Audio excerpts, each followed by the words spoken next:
Hey everybody, Justin Seeley here, and this time I've got a nice Photoshop retouching tip for you. I'm going to be showing you how to quickly and easily smooth out skin inside of Adobe Photoshop using Camera RAW and one of the sliders that you normally use to actually enhance detail rather than just blur it away.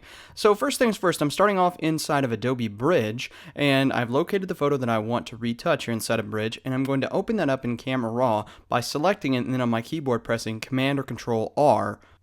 And once I do that, that should launch up inside of Camera RAW like you see here. And from here, I only have one thing I want to do. I come down here to the bottom, see where it says Open Image. I'm going to hold down the Shift key, and then that should change to Open Object, and I'm going to open that up inside of Adobe Photoshop.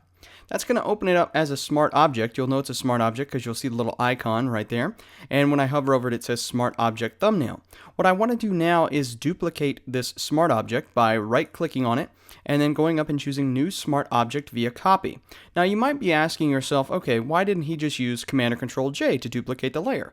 Well, by using Command or Control J, you create a copy of this same layer that is still linked to the original smart object. By right-clicking and choosing New Smart Object via Copy, it actually creates a new smart object independent of the original smart object. So now that I have this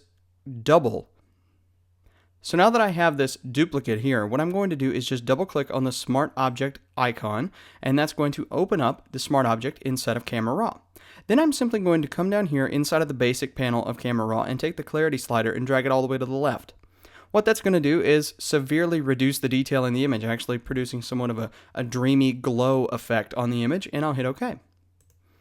That's going to instantly apply that to this image, and if I show you the underlying layer, you can see it is not applied to the layer underneath. And so what I want to do now with this top layer is I want to add a layer mask to that. So I'm going to come down, hold down the Option key on Mac, the Alt key on PC, and click the Add Layer Mask button. That's going to add a layer mask to that, and it's going to hide all of the effects of that current layer. And so what I want to do now is just brush in some areas on the face. So I'm going to zoom in quite a bit, and let's pan over so we can see some of the trouble areas on the face. And we'll grab our brush tool, and you can do that with the letter B on your keyboard. I want to reduce the opacity of my brush to around 50%, and I also want to make sure I'm working with a soft edged brush if you're not already working with one. So make sure your hardness is set to 0. You can increase or decrease the size of your brush to your liking, and then once you have all your settings in place, it's time to start brushing in some of this softer skin. So I'm going to start right here on the cheeks, and I'm just going to start brushing in some of this. Now, if you don't see anything happen right away, what you might want to do, use Command or Control Z, and then what you want to do is make sure that you're painting with white, and make sure that you're working on that layer mask. So you're painting with white and the layer mask, 50% opacity, soft edge brush, and then just start painting in some of these areas. Watch the eyes. I can really start to soften up some of the areas around the eyes, reducing some of the appearance of those wrinkles there. And let's go down here, get some in the chin, kind of smooth this out. And you'll really see the difference when I do before and after. You might not be able to see it right now, but you'll really be able to see it here in just a minute. So we'll smooth out some of these porous areas on our nose, underneath this eye especially, over here on this cheek. There we go. It's almost like we're applying digital makeup in a way. So we're just kind of smooth out some of these areas here. I'm careful not to get any of the defining areas like her eyes or the edge of her nose or her lips or anything like that. I want to stay away from those areas. Might even smooth out some areas here around the neck, down in the neckline. There we go. And you could spend as much or as little time on this as you need to.